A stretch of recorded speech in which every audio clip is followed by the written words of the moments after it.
Buenas tardes amigos, estamos encontrándonos ya nuevamente en esta semana de enero, ya mediados de enero del 2017. Queremos saludar a nuestros amigos de la 920 AM y a los de Democracia TV. Está con nosotros el doctor Ramiro Ávila, pero también se sumará en este diálogo, entiendo que en unos pocos minutos, el señor Humberto Cholango. Él es expresidente de la CONAIE, pero candidato a asambleísta por Pachacútec, las listas 18, parte del Acuerdo Nacional por el Cambio. Ramiro, bienvenido, buenas tardes. Francisco, buenas tardes. La primera cosa que se cumplieron 10 años de lo que se ha denominado la Revolución Ciudadana. Otros dicen el correísmo. Yo mismo califico que son 10 años del correísmo. Otros podrían decir 10 años de Alianza País. Pero la propia Alianza País se ha ido formando en estos 10 años. Una primera evaluación de 10 años, ¿vale la pena 10 años? ¿Será que es una década ganada? Bienvenido nuevamente. Muchísimas gracias y un saludo cordial a todas las personas que nos escuchan. Yo creo, yo estaba hecho dos cosas para esta entrevista. La una es revisar el plan del año 2007 que ofreció. Y la otra es escuchar al presidente el fin de semana. Y la idea es como estar informado y estar como al tanto. Y yo he revisado, y además con esa idea de hay que tratar de ser objetivos, hay que tratar de... Porque al final uno tiene... personalmente a mí me pasa que cuando uno es tocado, pierde un poco la objetividad. Sí. Y efectivamente yo me siento tocado por muchas cosas, porque el presidente ha insultado en alguna cadena, porque en la Universidad Andina donde yo trabajo, me parece que ha sido un año... Hemos estado sitiados porque he defendido muchos casos de criminalización de la protesta, estuve muy vinculado con lo de la consulta popular. Y entonces, en términos personales, yo te puedo decir que es una década perdida. En términos ya globales, tratando de ver desde afuera la cosa, si uno mira las 5 revoluciones que prometió el presidente y el Alianza País, yo creo que objetivamente hay una traición a su propio plan de gobierno. Entonces, en las 5, por ejemplo, la primera, revolución constitucional y democrática. Las dos reformas, desde la lógica de derechos humanos, a mí me parece que son regresivas. En el sentido de que aumentó el poder del Estado, quitó la capacidad de la Administración de Justicia de ser un árbitro imparcial y fuerte. Entonces, revolución constitucional, dos reformas regresivas. En la parte democrática, a mí me parece que la participación social y ciudadana, esta revolución de la participación, no se cumplió. O sea, fíjese los medios de comunicación. El Consejo de Participación Ciudadana. El Consejo fue un consejo de control. Un consejo de control. Sí. Tenemos un periódico prácticamente cerrado por ahorcarles económica y financieramente por no tener, que es el hoy. O sea, tenemos periodistas perseguidos. Tenemos universidades casadas básicamente con la cuestión del presupuesto. Tenemos ONGs, las que han disentido, pero de todo tipo, de las más radicales, pero el requisito es disentir, todas han sido perseguidas. ONGs cerradas, ONGs amenazadas. Tenemos estados de excepción que se comenzó en Dayuma y acaba en el mundo actual. O sea, realmente no hay participación. Entonces, la primera revolución, a mí me parece fallida. La segunda revolución ética, combate frontal a la corrupción. Entonces, cuando uno piensa cuáles han sido las denuncias que ha hecho el propio gobierno, es cuando no le ha quedado más remedio que denunciar. Y ahora, estos últimos meses, hemos tenido, digamos, una eclosión de denuncias que yo personalmente sospecho de toda construcción, sospecho que hay corrupción. Y luego tiene un fiscal que no ha tenido la capacidad, ha sido muy severo con la protesta pública, inmediato, los araguros protestan y a los 5 minutos están presos. En cambio, acá hay sospechas, no hay pruebas. Entonces, no, a mí me parece que... ¿Se demora en la traducción? Segunda revolución ética, yo personalmente me siento defraudado. Revolución económica y productiva. Creo que todos los economistas de izquierda y de derecha coinciden que estamos en crisis. Y bueno, y en la economía cotidiana uno ve los precios saltados. O sea, yo acabo de graduarme en España. Y en España le puedo jurar que es 3 veces más barato la comida que en Ecuador. En la revolución económica y la productiva. El índice de desempleo en el 2007, 5%, y ahora seguimos en el 5.1, igual. O sea, no hay cambio, no hay revolución.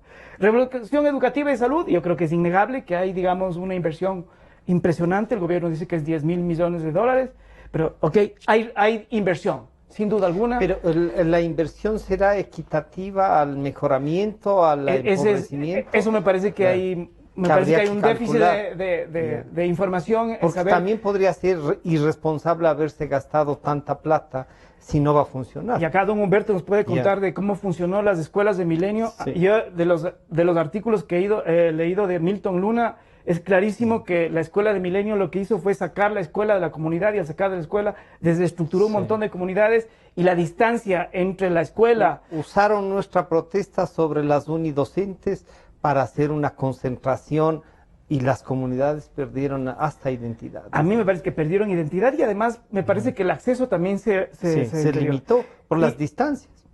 Exactamente, y lo de la vida comunitaria, y lo de la escuela unidocente me parece que es un retroceso enorme, en el sentido de que, por ejemplo, el quichua ya no es una... Ya no hay las bilingües o lo intercultural que era y que había antes de la revolución.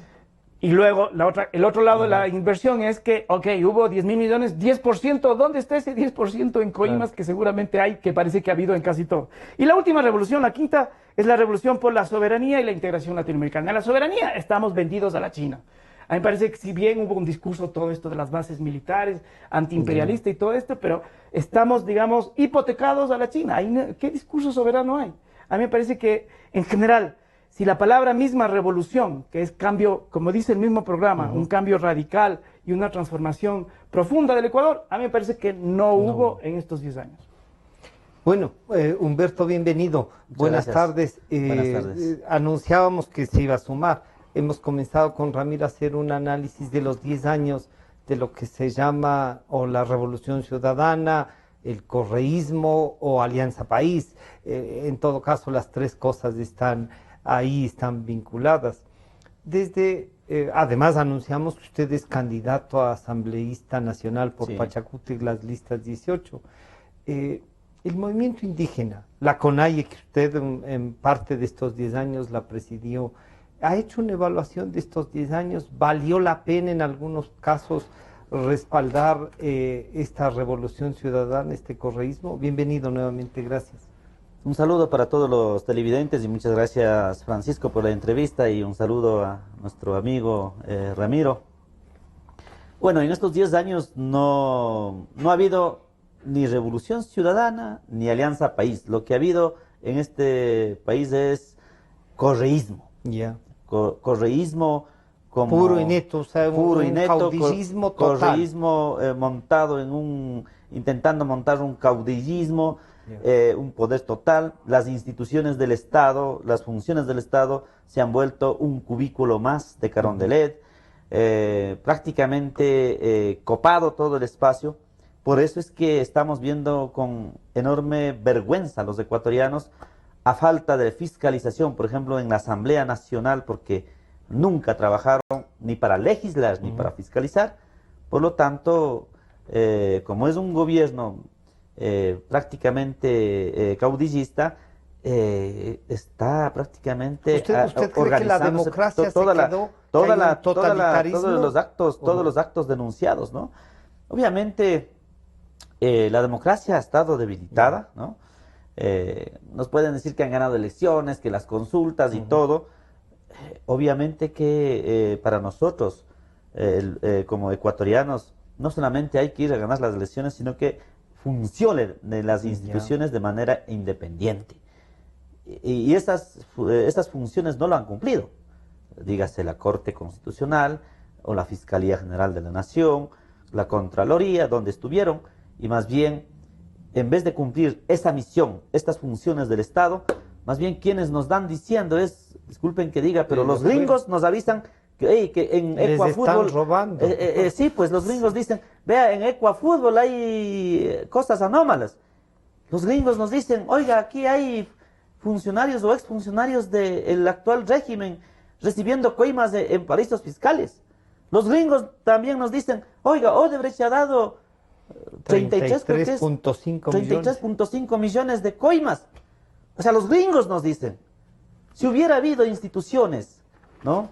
Si hubiera habido democracia que funcione en este país, nuestras instituciones, nuestras autoridades hubieran investigado, hubieran fiscalizado, y no hubiéramos tenido la necesidad que los gringos nos avisen, nos digan.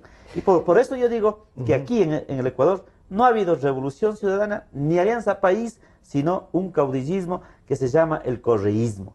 Y ahora quieren seguir reencauchando, ¿no? O sea, quieren reencauchar el continuismo y eso no es posible, no es posible. Y yo quiero decir, tampoco estamos a favor de que regrese la bancocracia que fracasó antes. Por eso hay que buscar alternativas serias y responsables como la que estamos en estos momentos. Y en cuanto a la organización social, en cuanto a la organización indígena, se lo ve cooptada en una parte de la dirigencia, se lo ve dividida.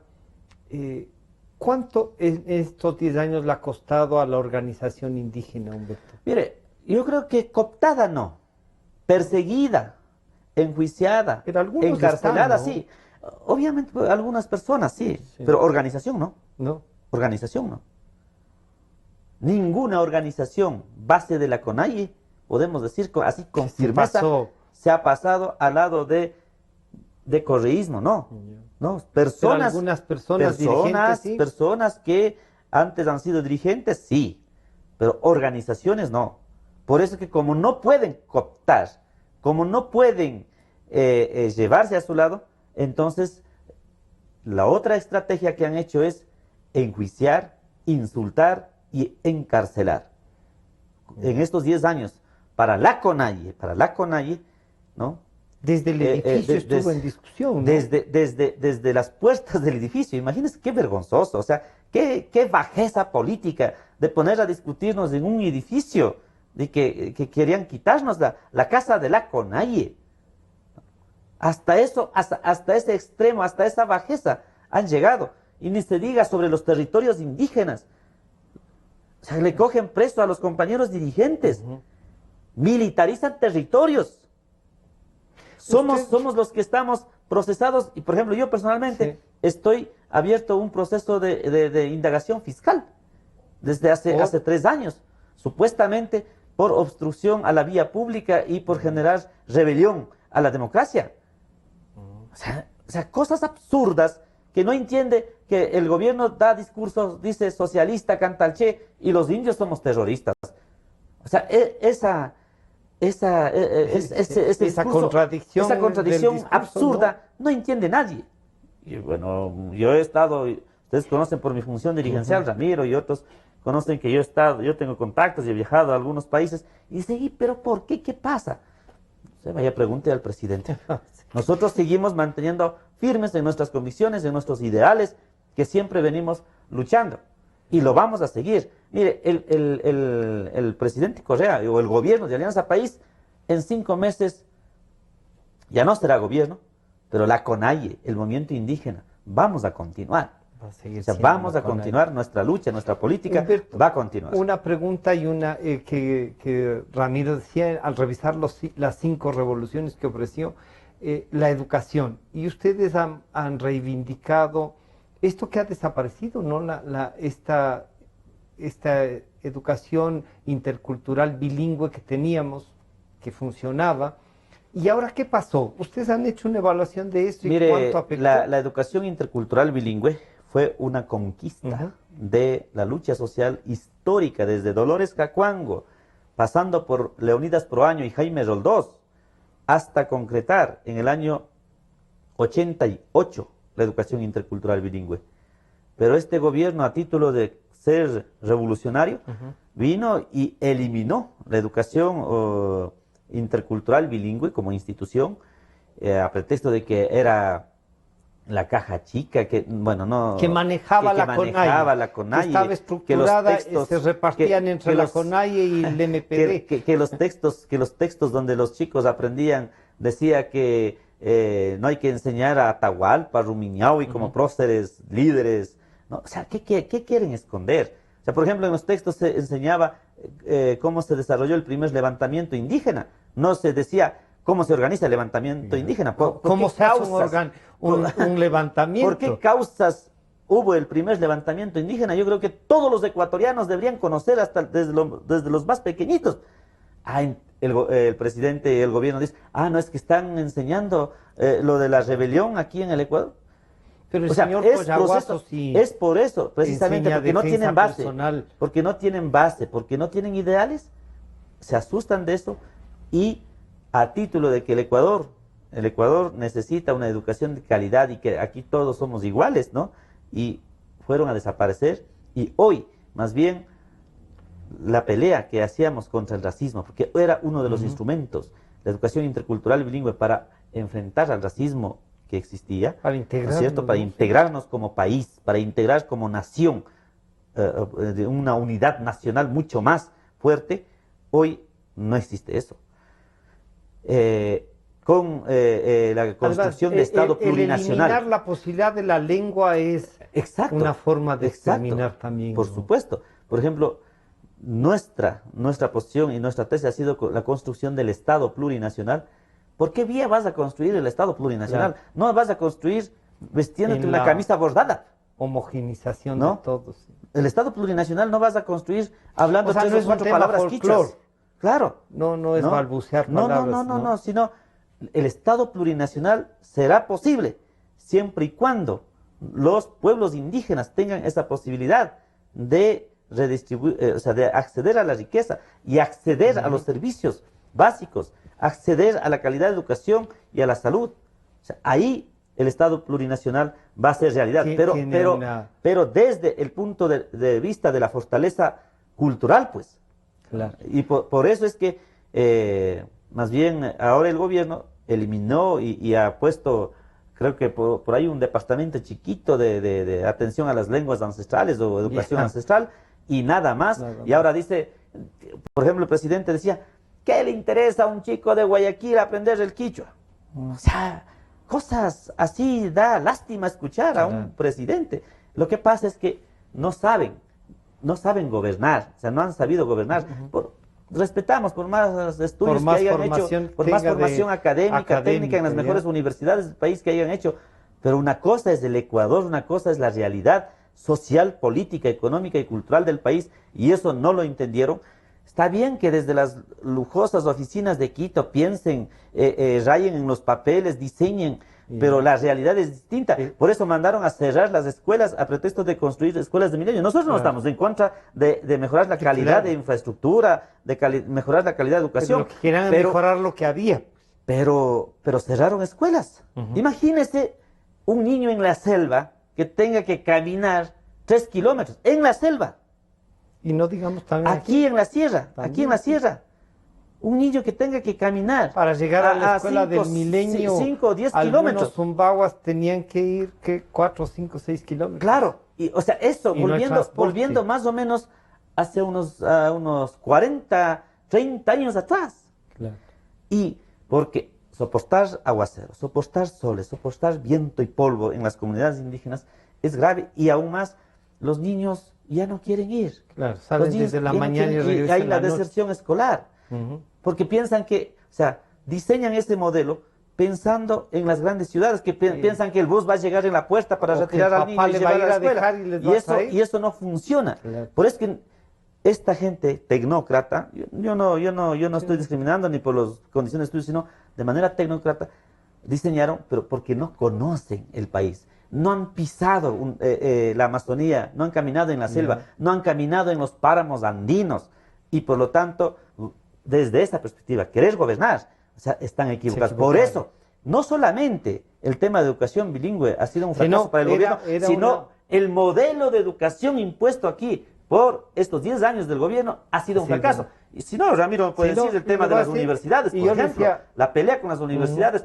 620,000 jóvenes bachilleres no han podido ingresar a las universidades, y nosotros, cuando seamos asambleístas, vamos a reformar a fondo esa ley de Cenecid, y en esto pedimos la experticia de Ramiro y de las universidades. Pero permítame entonces decirle a Ramiro una cosa. Ramiro era entusiasta de esta constitución. Yo siempre, a manera de reclamo, de molestarle un poco para que... Pero él era muy entusiasta. ¿Qué no estaban preparados? Los conceptos son quizás los que uno aspiraría. Es la utopía permanente que uno no puede perder y que Humberto nos acaba de describir más. Pero vale, yo creo que ya hice esta pregunta una vez, pero ¿vale la pena poner la utopía por escrito para justo darse contra el piso?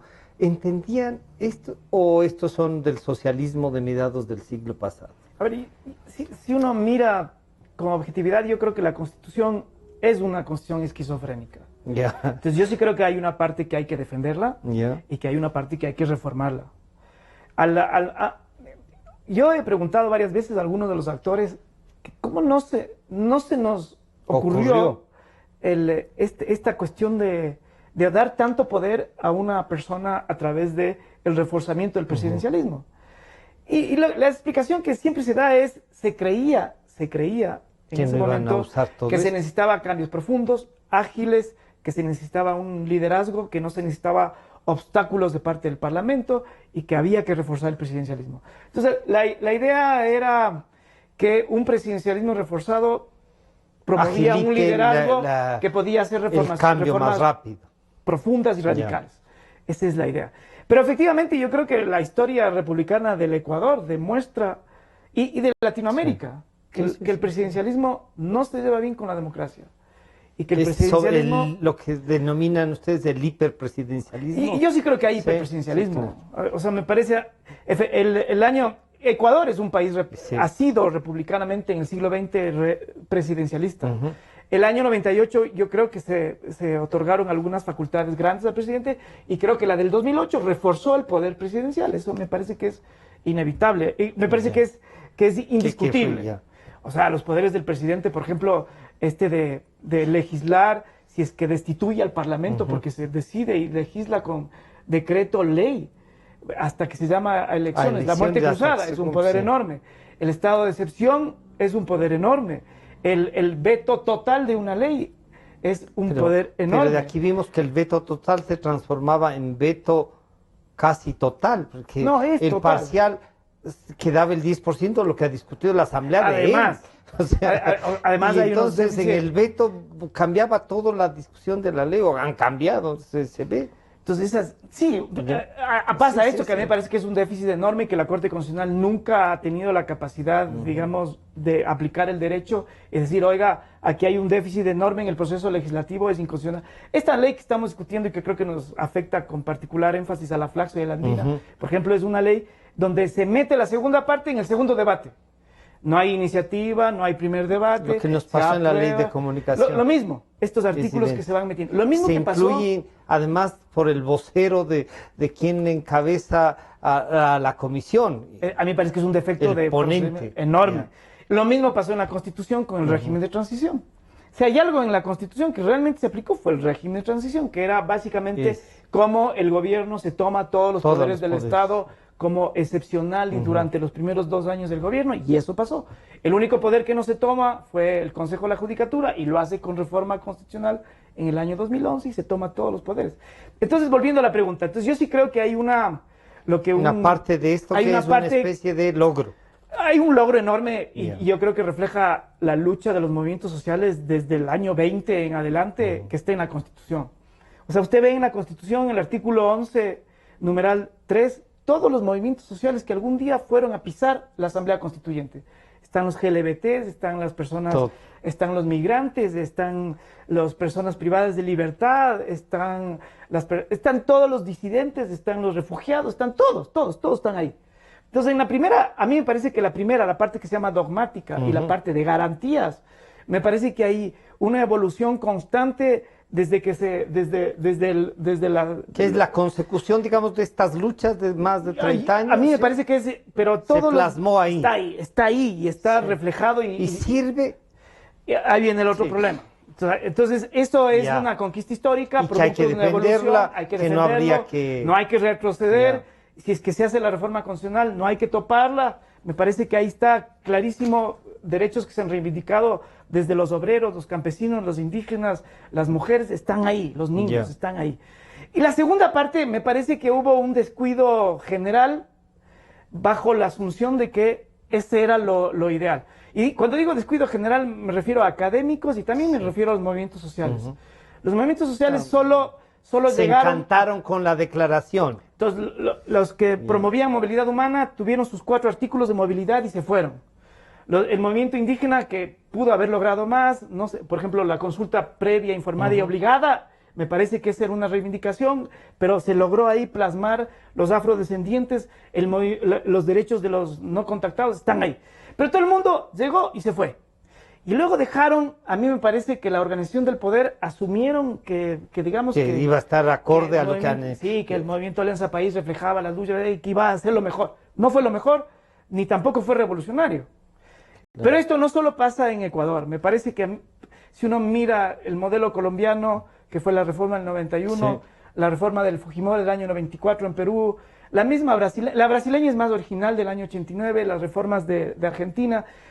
En general, solo las reformas llegan a plasmar nuevos roles y la institucional nueva nuevos grupos de poder, se puede decir. Sí, quizás la institución nueva es la Corte Constitucional, fue la gran apuesta de Latinoamérica en los años 90. Pero la Corte, por ejemplo, en Colombia ha sido capaz de decir a un presidente, señor, esto no fue... ¿no? Además, un presidente, digamos, que había nominado a ese magistrado. Y con todo. Entonces ahí es... No importa de qué color sea el magistrado, lo que nos interesa es que sea un magistrado. Y que someta a la Constitución y a la... ¿Qué le importa a quién le nominen, ¿no es cierto? Entonces esta segunda parte donde se estructura el poder, esta cosa que se llama el cuarto de máquinas donde está el poder, no fue tocado y más bien fue agudizado. Entonces, cuando hay algo de qué arrepentirse si uno volvería al año 98, yo si estuviera en el año 98 y en esa época trabajaba en el Ministerio de Justicia, y todo mi saber, todo mi conocimiento estaba en derechos y garantías. Y la verdad es que yo no tenía... En la del 2008. En la del 2008. Que era lo que yo venía enseñando derechos desde el año 1993. Y entonces y ahí están, digamos, fruto de muchas reflexiones de muchas personas. Las garantías, a mí me parece que el sistema de garantías ecuatorianas es un sistema completo. Todo el Estado es garante de derechos. Y cada garantía tiene control. Pero Ramiro, el 98% de las demandas de garantías han sido negadas. Así es, o sea, eso hay estudios y ahí tienes un memorándum del señor secretario jurídico de la presidencia que dice, cuidado contra el Estado. Y entonces, ¿contra quién más hemos de pelear? Y el Estado después, otra cosa impresionante que ataca siempre el doctor Corral, siempre es esto que el Estado se asumió, gracias a la Corte Constitucional, como sujeto de derechos. Claro. Ahí hay una distorsión teórica enorme. Entonces, las garantías que estaban hechas para el más débil, para el más vulnerable, para los pueblos, para los que están resistiendo, el Estado se asume víctima. Y entonces la Defensoría del Pueblo defiende a Rafael Correa por un titular de prensa. Para mí es desquiciante esto. Y luego tenemos... Y un defensor del pueblo que es incapaz de decir nada sobre los pueblos. Que no se pronuncia sobre nada. Increíble. Y luego tenemos una Corte Constitucional que nunca, ningún estado de excepción de los más de 100 que ha habido en este país en estos años, ha controlado. La Corte Constitucional tenía la capacidad de hacer jurisprudencia obligatoria en derechos humanos, ha hecho 4 casos, cuando la Corte colombiana hace un promedio de 1.100 casos al año. La nuestra, 4 en 10 años. La verdad es que los derechos fueron descuidados. Entonces, ahí me parece que si es que uno tendría que volver, realmente tiene que bajar los poderes de una sola persona. Y una persona cuando tiene mucho poder, no tiene por qué vincularse con los procesos sociales que les llevaron porque no necesita. Y esto es lo que pasó acá. Claro. El presidente no necesitaba para ejercer el poder, para tomar decisiones, para que ejecutaran. Ya no necesitaba los que les llevaban. Y entonces fue cortando. Y entonces todo el movimiento social se convirtió en molestia y lo que hizo el presidente fue 2 cosas. Ahogar, extinguir o, digamos, o insultar al punto de degradar hasta lograr la autocensura de la gente. Sí. Todos se han pasado cuidando. En todo lado, las universidades, las ONGs, los periodistas, y en algunos casos creo yo que callando para de todas maneras ser embestidos. Claro, al final, y además con unos criterios. Cuando uno va, hace una acción de protección, le aplican los criterios que no le aplican al presidente. Y resulta que uno insulta, no da información veraz, y eso no pasa los sábados. Eso a mí me parece, recapitulando, entonces, si hay algo que arrepentirse, de la estructura del poder de la Constitución, y hay que cambiarla. Hay que cambiarla. Vamos a hacer un pequeño corte y regresamos. Está con nosotros don Humberto Cholango, candidato a asambleísta nacional por las listas 18, el movimiento Pachacútec, que forman parte del Acuerdo Nacional por el Cambio, y el catedrático y jurista Ramiro Ávila, promotor de todos los derechos. Y yo lo he dicho públicamente, creo que vamos encontrando, y entre estos encuentros de lo que ha de ser el pensamiento del futuro está Ramiro Ávila. podemos criticarle, podemos no compartir algunas cosas, pero se agradece el aporte que permanentemente hace. Enseguida volvemos. En un momento regresamos con Diálogos por Democracia M y Democracia TV. Son las 12 horas con 32 minutos. Inicio del espacio publicitario. Lobo caramba va a ser nuestro presidente, que viene a trabajar para cambiar toda mi gente. Toda la pobreza se va a ir para un lado. Se viene progreso, estudio y trabajo. En la costa, en la sierra, en Galápagos y Oriente. Todos están hablando que Dalo es el presidente. Si Dalo es presidente, sí va a haber seguridad. Dalo y Ramiro, presidentes. Man en la pinta. Publicidad electoral, presidenciales, CNE, Elecciones Generales 2017.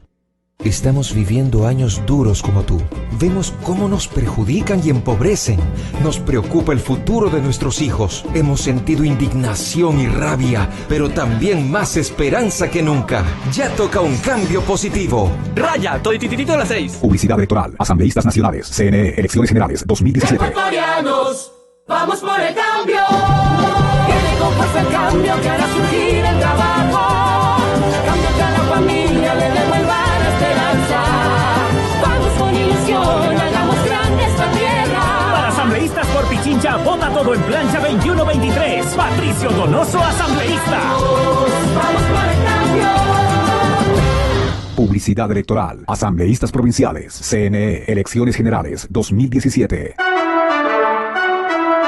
Solo las 6, leyes que sirven, horas que se ven. Los asambleístas debemos ser independientes porque somos elegidos por el pueblo para cuidar sus intereses y condenar la corrupción. No más alzamanos, ahí está la diferencia.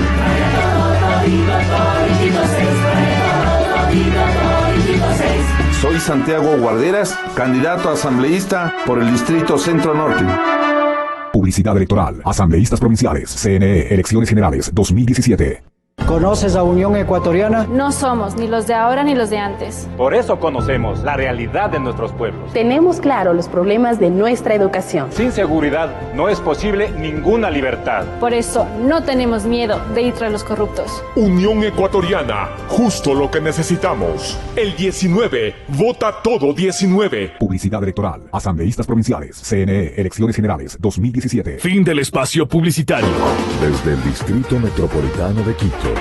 Cadena Democracia, la radio de la gente. Francisco Rocha está de vuelta con Diálogos por Democracia M y Democracia TV.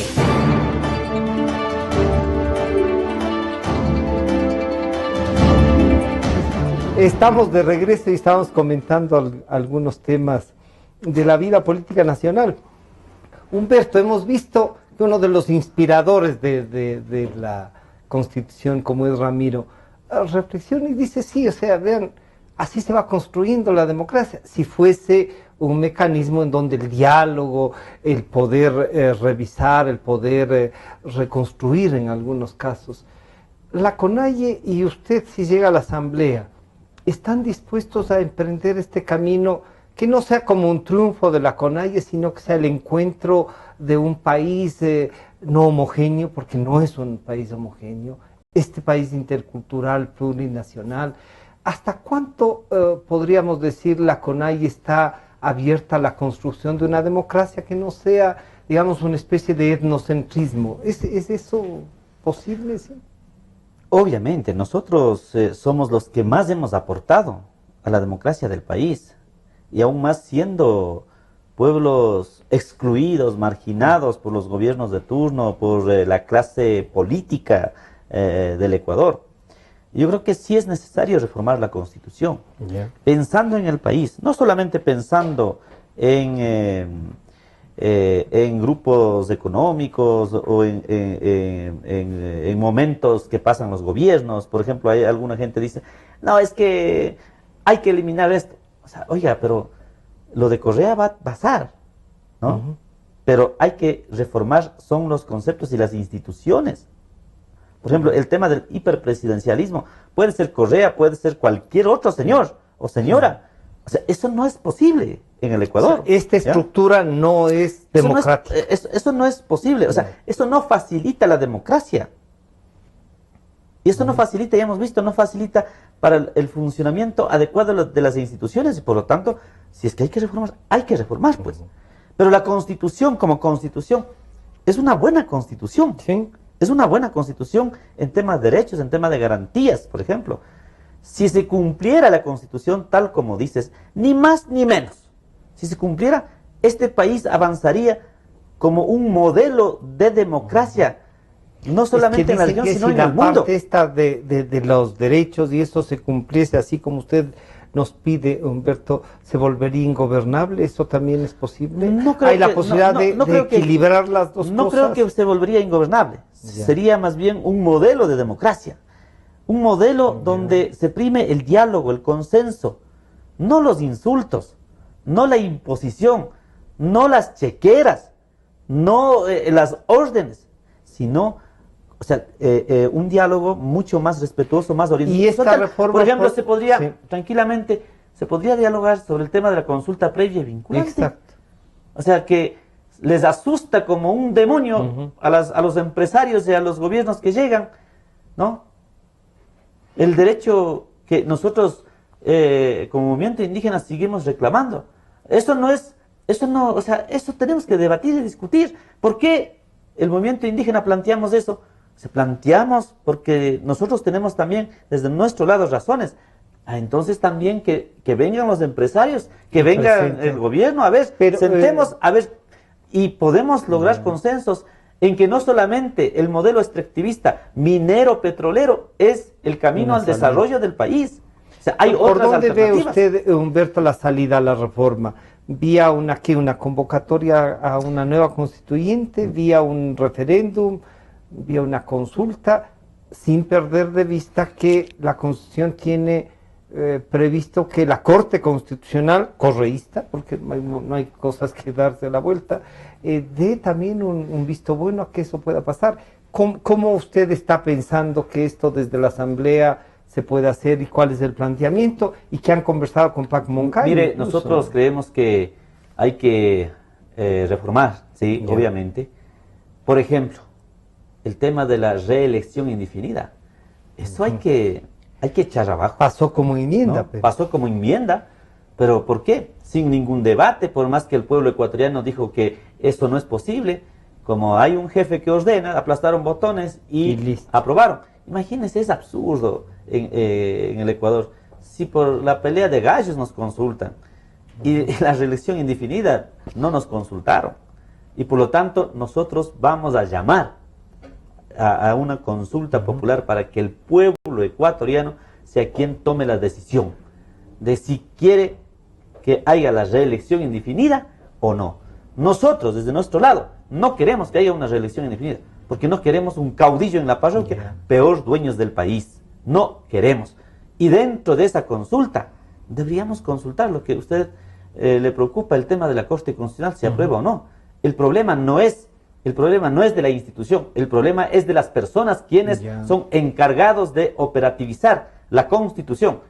Si esos funcionarios, o si esos jueces de la Corte Constitucional, ¿no es cierto?, asumieran el rol de jueces realmente, obvio que se viabilizaría, porque como responden ni siquiera al gobierno, sino responden a un partido político, entonces obviamente que van neutralizando muchas cosas, y más bien ahí hay que consultar al pueblo ecuatoriano, decirles, ¿están de acuerdo o no que sigan estos señores jueces en la Corte Constitucional? El señor fiscal, el contralor, que los van a nombrar, los superintendentes, claro. Si quiere que sigan los mismos o vamos a cambiar. Yo pienso que es fundamental consultar, o sea, el pueblo ecuatoriano tiene que participar. ¿Y si la Corte dice que no?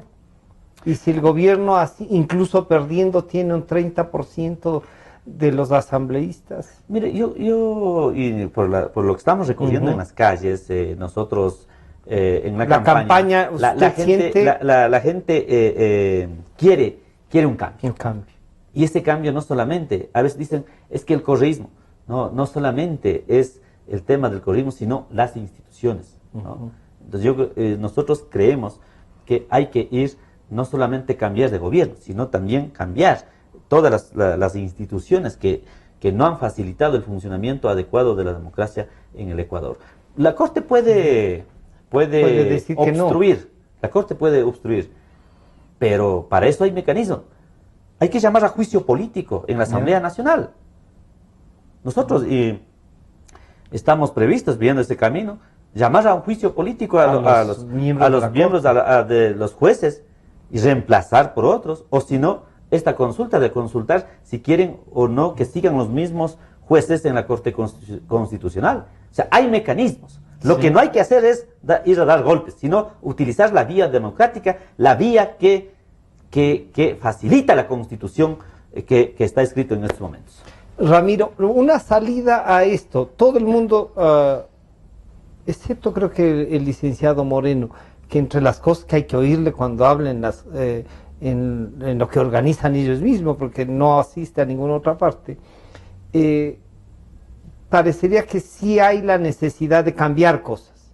Pero la reforma constitucional, los 7 de los 8, dicen vamos a una reforma constitucional, vamos a cambiar Fiscalía, Contralor, Corte Constitucional, Consejo de la Judicatura, la eliminación de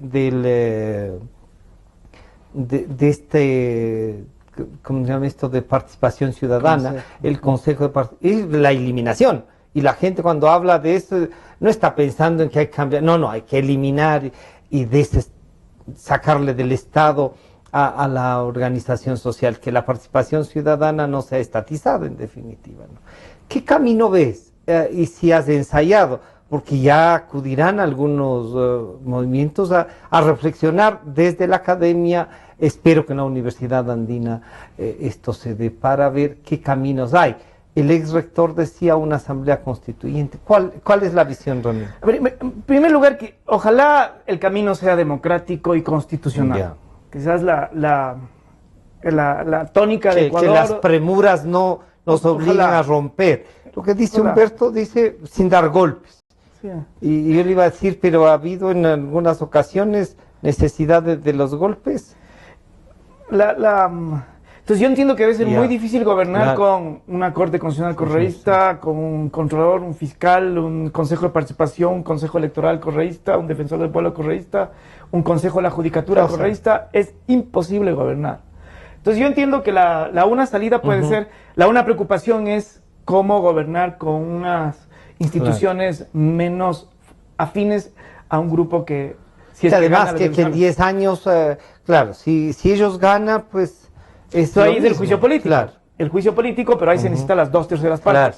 Si es que hay 1/3 de Correa, o si es que es más de 1/3, va a ser difícil. Esa es la una. La otra, la Asamblea Constituyente, efectivamente, si es que se quiere de verdad reformar el Estado y el hiperpresidencialismo, esa es la única vía, me parece a mí. La Constituyente. La Asamblea Constituyente. Ahora, a mí una vez que estén en el poder, a mí me parece que va a pasar algo parecido a lo que decían con la Constitución fujimorista. Todo el mundo decía, hay que votar esa Constitución de Fujimori como el Ecuador. Pero si ya después me sirve a mí. Y ha servido a todos los peruanos que están en el poder. Acá entre chiste y chiste, la otra vez en una organización, estábamos reunidos, había una persona ahí de derecha, militante de derecha, y yo decía, el presidencialismo no tiene color. Sirve para correísmo, para el social cristiano, para Madera Guerrero, para lo que sea. Y esta persona militante decía, así es, nosotros no vamos a reformar. Claro. O sea, al final... Si nos dejan este regalo, ¿para qué van a decir? Entonces, quitar el Consejo de Participación, a mí me parece que no es muy trascendente el bajar la Corte Electoral como un poder o no. Me parece que lo trascendente es cambiar la estructura y bajarse el hiperpresidencialismo. El doctor Trujillo promovía un sistema semipresidencial, con algunos controles del Parlamento, y pensaba en otro Parlamento. Él decía, ok, si ya somos un Estado plurinacional, entonces la representación no puede ser igual a la ciudadana individual del siglo XVIII. Entonces tiene que haber una representación colectiva, porque además en Ecuador... Lo que pasa es que Trujillo sí cree en eso, él sí cree en la parte colectiva. Y nadie le hizo caso. Sí. Él lo hizo yo fui asesor del doctor Trujillo en el proyecto Conosur en el año 2006, en la primera experimento que hizo el presidente Correa de pensar a reflexionar. Ahí hubo un grupo de académicos y él ya propuso esto, no le hicieron caso.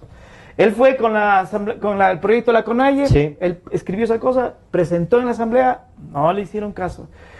Y yo tengo que decir que yo tampoco le presté mucha atención y tenía toda la razón. El doctor Trujillo ya diagnosticaba, que un presidencialismo inhibía el ejercicio de lo que dice el artículo 95 de la Constitución, esta construcción permanente del poder ciudadano y social. Entonces la reforma profunda es esa. Ahora, digamos, de estos candidatos que tenemos ahora, que a mí me parece que no logran captar lo que se quiere. Me parece que no tienen, me da la impresión de que son más tienen mucha imagen caudillista, me parece a mí, y se van a adaptar facilísimo al sistema hiperpresidencial. Entonces, si hacen una reforma, van a sacar el Consejo de Participación, pero no la profunda, que es radicalizar la democracia y, por lo tanto, disminuir el poder de un órgano del Estado. Entonces, me parece que hay que cambiar efectivamente las cabezas, porque si no me parece muy difícil gobernar. Me parece que hay que bajarse el presidencialismo, y eso implica ya una estructura distinta del gobierno, y según la Constitución, solo se puede hacer mediante asamblea constituyente. Entonces, ¿habría la posibilidad de plantear una asamblea constituyente, recoger quizá el proyecto de Enrique Ayala para eso, Humberto, o ustedes creen que no? Vamos a trabajar, vamos a cambiar determinadas cosas y vamos a lo que ha dicho Ramiro, que es interesante, la radicalización de la democracia.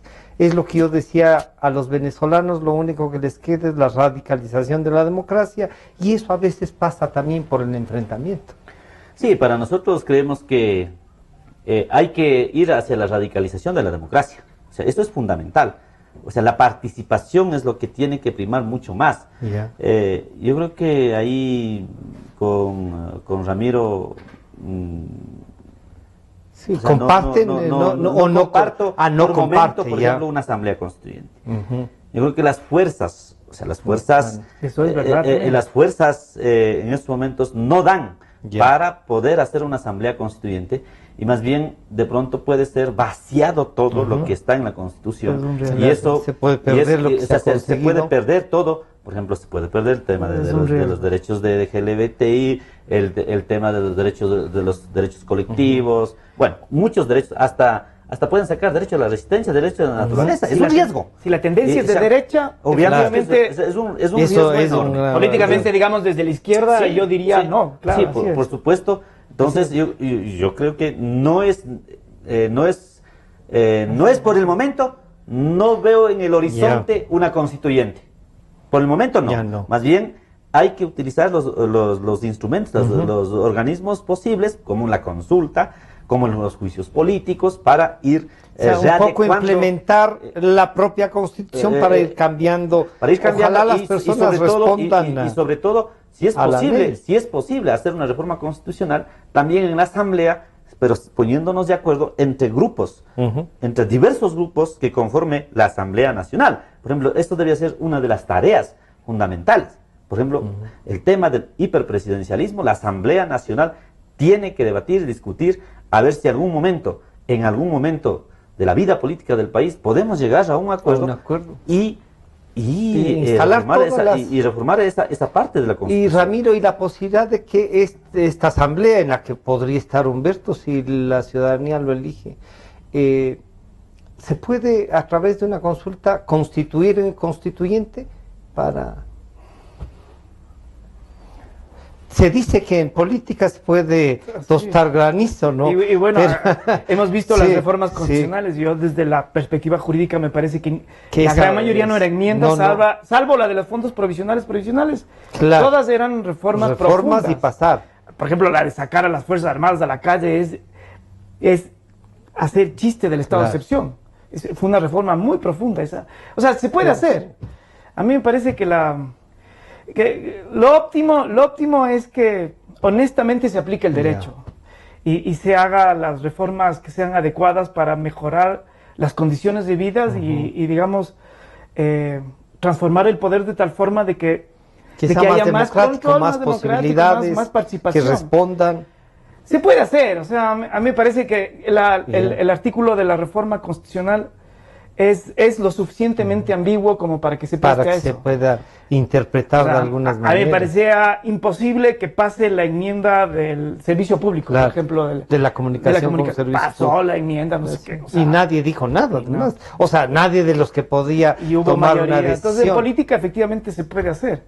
Ojalá se haga con medida. Humberto. Pero a mí me parece que el riesgo que dice Humberto es cierto. Es evidente. Si es que se aplica la ley del péndulo, supuestamente que vamos de una izquierda a la derecha, puede ser fatal. Y puede ser que entremos al neoliberalismo de forma horrible, agresiva. Así que el riesgo existe y comparto con Humberto el temor de que una asamblea constituyente pueda ser el de no poner en riesgo algo que hace. Humberto, ¿cuáles serían los principales proyectos que en representación de la CONAIE y de Pachacute usted llevaría o plantea que hay que ponerlos en ejecución? Bueno, para nosotros, por ejemplo, el tema agrario, en el tema del campo, el presidente sigue diciendo que existe deuda, ¿no? Que no ha podido pagar, que existe deuda, aunque los exfuncionarios de Petroecuador estén guardando la plata, estén los tumbados, pero los campesinos no tienen deuda. Siguen en deuda, ¿no? O sea, es vergonzoso eso, vergonzoso. O sea. Ahí tenemos, por ejemplo, crear un seguro agrícola para los pequeños agricultores. Hay que proteger esa producción, que son 800.000 unidades productivas, son los que abastecen cerca del 67% del mercado interno del consumo del país, que usted va al mercado mayorista, Santa Clara, en los mercados de Otavalo, Guayaquil. Y eso es lo que sería la soberanía alimentaria de la que habla. Por supuesto, ahí hay que garantizar la soberanía alimentaria, ahí hay que proteger, y aún más con la firma del acuerdo comercial que hicieron, o sea, obviamente el golpe va a venir en los productores de leche, en los productores de papa. Hay que incentivar a ese sector. Entonces, la creación de un seguro agrícola. En segundo momento tenemos la creación de el Fondo Nacional del Agua, que no fue acogida y fue rechazada por el gobierno en la Asamblea. En tercer momento tenemos un proyecto de ley de muerte civil, que lo estamos llamando. Bueno, ahí ya en el proceso construiremos mejor la terminología en definitiva, o el titular de la ley, pero para nosotros es fundamental.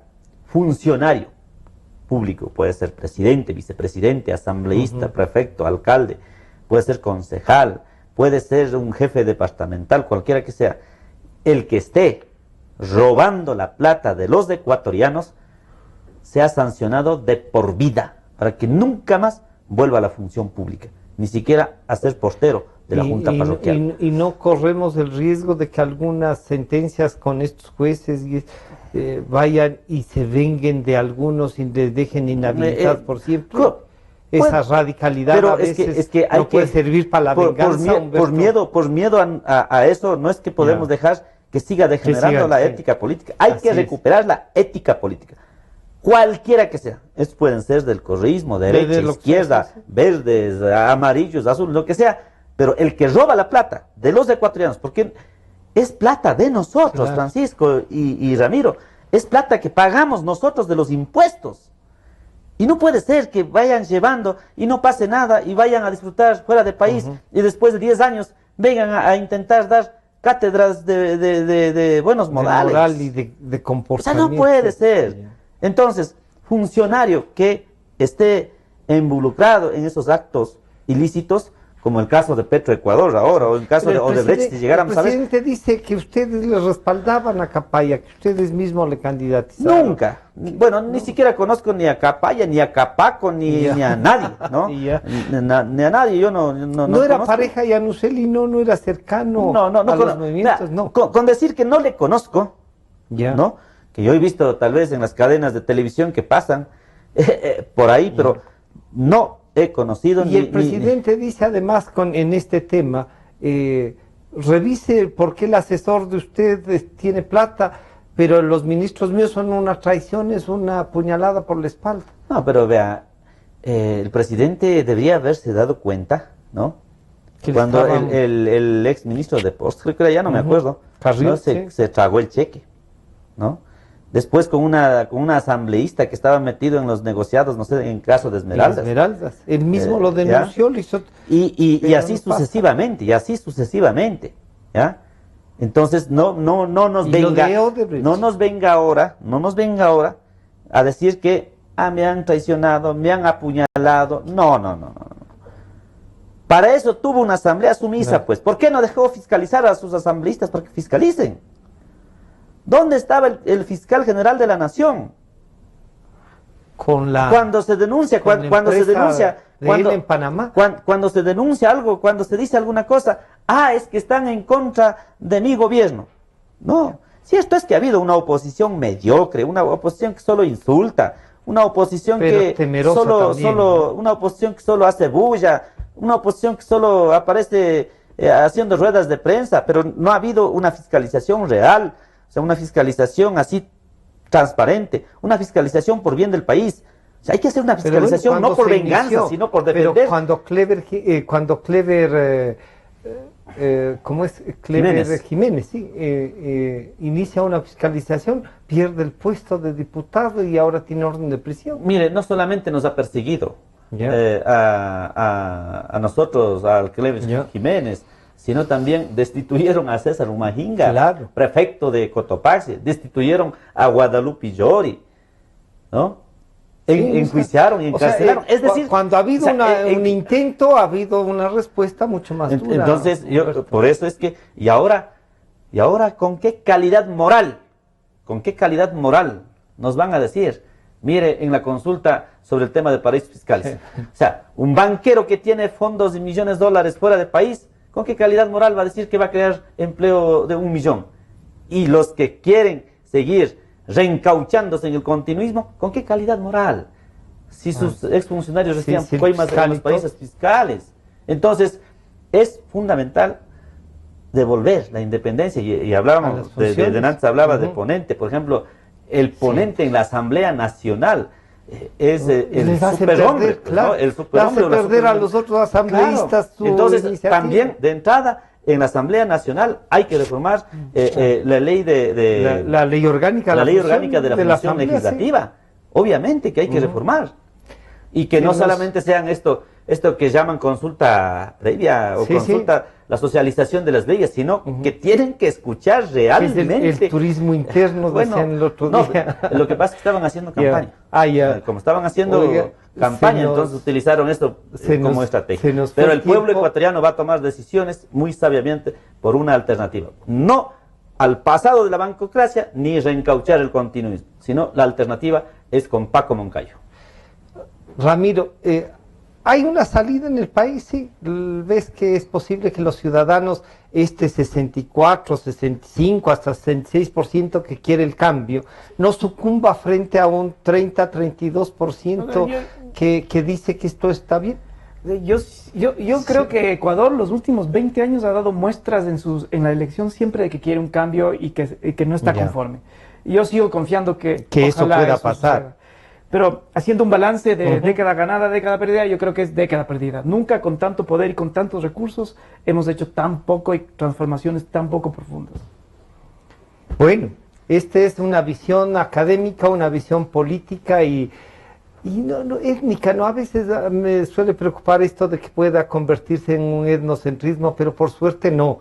La democracia la estamos entendiendo. Mire, bien, eso es un ataque de la derecha. Porque como no pueden, como no pueden enfrentar con nuestros argumentos, lo único que dicen, no es etnocentrismo. El gobierno ha dicho, caras pintadas, ¿no? O sea, bueno, pero él no solo se pinta, se borda, diríamos. Entonces, como no logran enfrentar con nuestras tesis, o por desconocimiento, o ya premeditadamente, entonces lo único que queda es que es etnocentrismo. Pues Sarajevo quiere ser república independiente. No. Mentira, señores. O sea, nosotros somos los que más hemos sacrificado por democratizar este país. Y yo decía, a ratos me suele venir esa preocupación, pero no la tengo. Mire, pero no más.